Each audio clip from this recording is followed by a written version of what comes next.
같이 기도함으로 새벽기도 시작하겠습니다. 하나님 앞에 겸손히 나아가 하나님의 말씀에 귀를 기울일 때에 우리 마음 가운데 찾아오시고 성령을 보내신 하나님의 은혜를 경험하는 은혜의 시간이 되게 하여 주옵소서. 예수님의 이름 받들어 기도합니다. 아멘. 오늘은 요한복음 9장 13절에서 23절까지의 말씀입니다. 9장 13절에서 23절까지의 말씀입니다. 그들이 전에 맹인이었던 사람을 데리고 바리새인들에게 갔더라. 예수께서 진흙을 이겨 눈을 뜨게 하신 날은 안식일이라. 그러므로 바리새인들도 그가 어떻게 보게 되었는지를 물으니 이르되 그 사람이 진흙을 내 눈에 바르매 내가 씻고 보나이다 하니, 바리새인 중에 어떤 사람은 말하되 이 사람이 안식일을 지키지 아니하니 하나님께로부터 온 자가 아니라 하며, 어떤 사람은 말하되 죄인으로서 어떻게 이러한 표적을 행하겠느냐 하여 그들 중에 분쟁이 있었더니, 이에 맹인되었던 자에게 다시 묻되 그 사람이 내 눈을 뜨게 하였으니 너는 그를 어떠한 사람이라 하느냐. 대답하되 선지자이니이다 하니, 유대인들이 그가 맹인으로 있다가 보게 된 것을 믿지 아니하고 그 부모를 불러 묻되 이는 너희 말에 맹인으로 났다 하는 너희 아들이냐? 그러면 지금은 어떻게 해서 보느냐? 그 부모가 대답하여 이르되 이 사람이 우리 아들인 것과 맹인으로 난 것을 아나이다. 그러나 지금 어떻게 해서 보는지 또는 누가 그 눈을 뜨게 하였는지 우리는 알지 못하나이다. 그에게 물어보소서. 그가 장성하였으니 자기 일을 말하리이다. 그 부모가 이렇게 말한 것은 이미 유대인들이 누구든지 예수를 그리스도로 시인하는 자는 출교하기로 결의하였으므로 그들을 무서워함이러라. 이러므로 그 부모가 말하기를 그가 장성하였으니 그에게 물어보소서 하였더라. 아멘. 예수님이 맹인을 고치시죠. 그리고 그가 눈을 뜨게 되자 사람들이 그 사람을 바리새인들에게로 데리고 갑니다. 그리고 거기서부터 논쟁이 터지기 시작하죠. 안식일에 병자를 고치는 것은 이것은 율법을 어기는 것이다 라는 논쟁 말입니다. 14절에서 16절입니다. 예수께서 진흙을 이겨 눈을 뜨게 하신 날은 안식일이라. 그러므로 바리새인들도 그가 어떻게 보게 되었는지를 물으니 이르되 그 사람이 진흙을 내 눈에 바르매 내가 씻고 보나이다 하니, 바리새인 중에 어떤 사람은 말하되 이 사람이 안식일을 지키지 아니하니 하나님께로부터 온 자가 아니라 하며, 어떤 사람은 말하되 죄인으로서 어떻게 이러한 표적을 행하겠느냐 하여 그들 중에 분쟁이 있었더니, 사실 이 사건은 계속해서 이어지는 앞에 나오는 문단의 연속입니다. 지금 장막절 7장에서 이미 누구든지 목마른 자는 나에게 와라, 나는 빛이다, 이러한 이야기를 이미 예수님이 하신 바가 있죠. 근데 우리가 전에도 이야기했지만 장막절에 하는 가장 큰 행사, 그들이 축제처럼 기뻐하는 행사가 뭡니까? 실로암 연못에서 이 제사장들이 물을 길어서 그걸 가져다가 성전 제단에다가 붓는 거, 그럴 때 온갖 악기와 이 노래를 하면서 행렬을 지어가지 않습니까? 사람들은 그 행렬에 참여하여 환호를 지르고, 그러면서 성전에 가서 그 물을 제단에 부을 때 내년에도 우리가 가뭄을 겪지 않고 하나님이 이른 비 늦은 비를 때에 맞게 주셔서 우리가 내년에도 풍작을 거둘 수 있게 해달라고 그렇게 염원하고 축제를 벌이지 않습니까? 그런데 지금 맹인이 예수님이 진흙을 그 눈에 바르시고 어디에 가서 그 진흙을 씻으라 하셨냐면 7절입니다. 이르시되 실로암 못에 가서 씻으라 하시니, 실로암은 번역하면 보냄을 받았다는 뜻이라. 이에 가서 씻고 맑은 눈으로 왔더라. 바로 그 맹인이 지금 씻고 온 곳이 어디냐면 실로암 연못인 거예요. 얼마나 대조되고 있습니까? 사람들은 연못에서 제사장들이 물을 길어 가지고 성전에 갈 때 환호를 하고 악기를 연주하고 노래를 부르고 난리가 납니다. 그런데 정작 이 진흙을 눈에 바르고 실로암 연못에서 그 눈을 닦고 인제 맹인이 눈을 뜬 거 아닙니까? 비참한 인생이 끝나고 하나님의 놀라운 기적의 역사가 베풀어진 거죠. 그런데 이 일을 보면서 "안식일에 일을 했다."라고 지금 난리가 난 겁니다. 이 너무 대조되지 않습니까? 실로암 연못에서 제사장들이 물을 기를 때는 그렇게 좋아라 하던 사람들이 실로암 연못에서 맹인이 눈을 뜨는 그 놀라운 기적이 생겼는데 그것에선 전혀 기뻐하지 않고 오히려 안식일날 예수님이 병자를 고치셨다라는 그 사건 하나로 지금 예수님을 어떻게든 죽이려고 하고 이 눈을 뜬 맹인을 어떻게든 협박하려고 난리가 난 겁니다. 여기서 드러나는 거죠. 이 사람들의 관심이, 유대인들의 관심이 정말 하나님이 우리 가운데 오셔서 우리의 불쌍히 여기시며 우리 가운데 은혜 베풀기 원하시는 우리의 아버지시다. 그 은혜를 기뻐하고 아버지를 사랑하는 데 그들의 관심이 있는 게 아니라 어떻게든 내년에도 풍작을 이뤄서 우리가 잘 먹고 잘 살도록 그렇게 하나님이 해 주면 된다. 그들의 관심은 잘 먹고 잘 사는 데 도와주는 하나님만을 찬양하고 기뻐할 뿐이라는 거죠. 자신들의 뜻대로 움직이는 하나님을 좋아하는 겁니다. 자신들이 이렇게 하면 이렇게 응답하고 안식일에 우리가 이렇게 지켰으니까 우리에게 그 대가로 하나님이 복을 주고 이런 식의 하나님, 자신들이 조종할 수 있는 하나님, 자신들이 거래할 수 있는 하나님만을 좋아하지 자신들의 삶 속에 뛰어들어오셔서 자신들의 그 문제를 지적하시고 고치시고 싸매시고 다시 우리에게 오라 나에게 오라고 말씀하시는 그 나와 같이 사랑하며 살아가자라고 말씀하시는 하나님은 부담스럽고 거북한 거예요. 딱 자기들이 원하는 대로만 움직여주면 그걸로 하나님의 용도는 끝이기 때문입니다.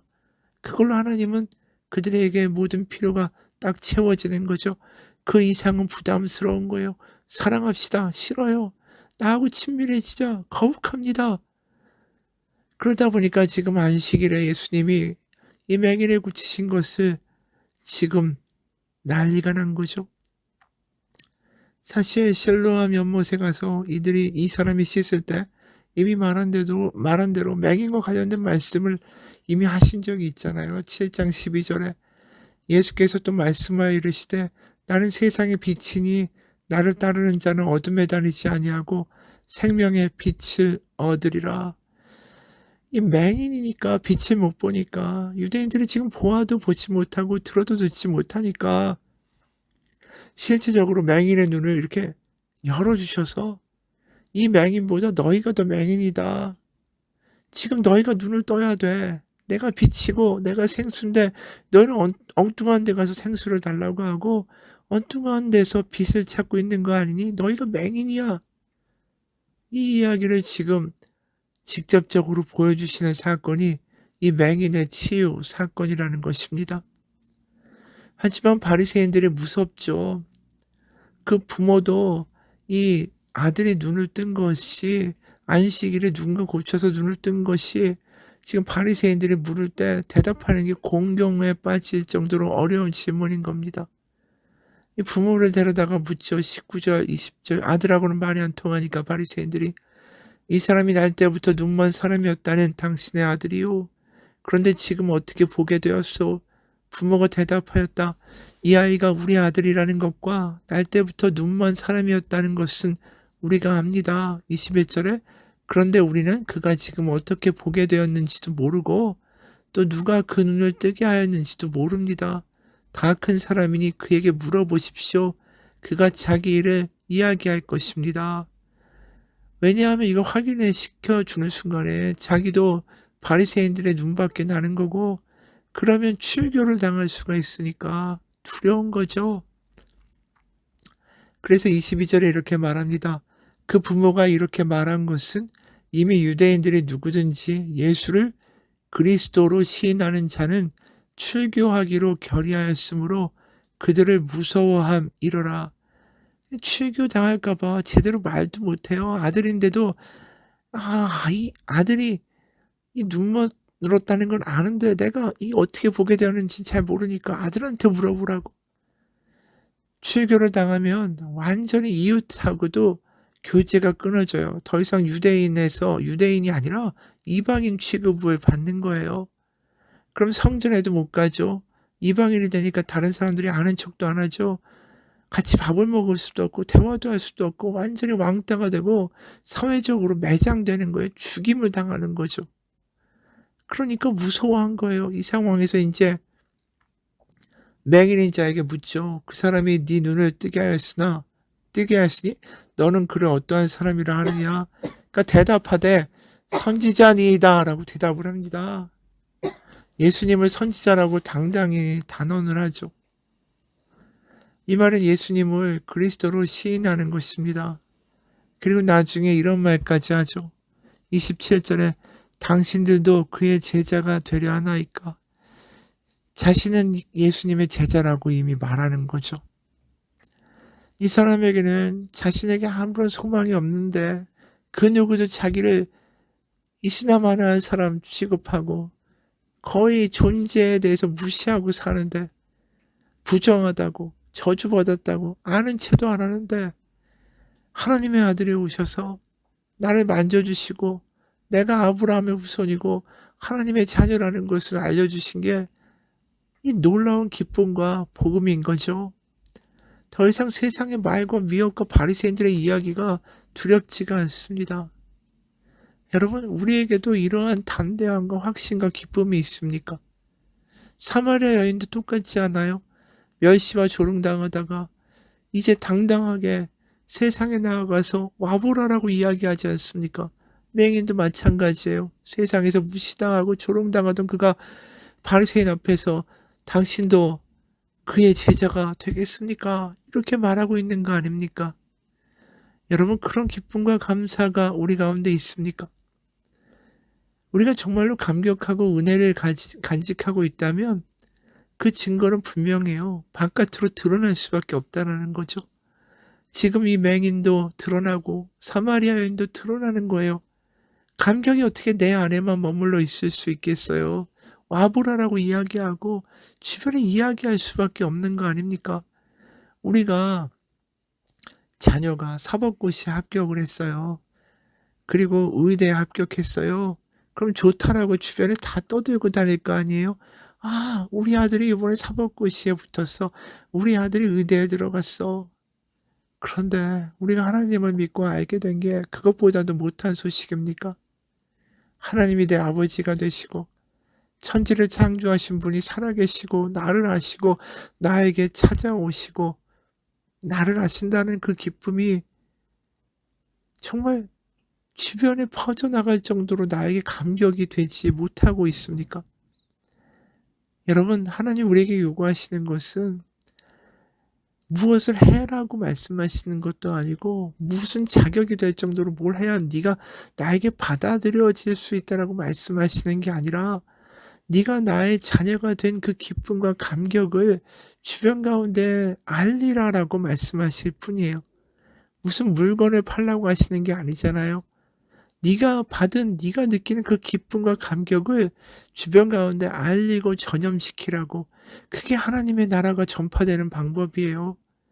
소망을 전하고 하나님의 나라를 전하고 하나님 살아계시다고 말하고 그게 우리가 부름받은 이유라는 거죠. 맹인이 세상에 무슨 말을 하는 거예요? 나는 더 이상 당신들이 말하는 것처럼 저주와 어둠의 자식이 아닙니다.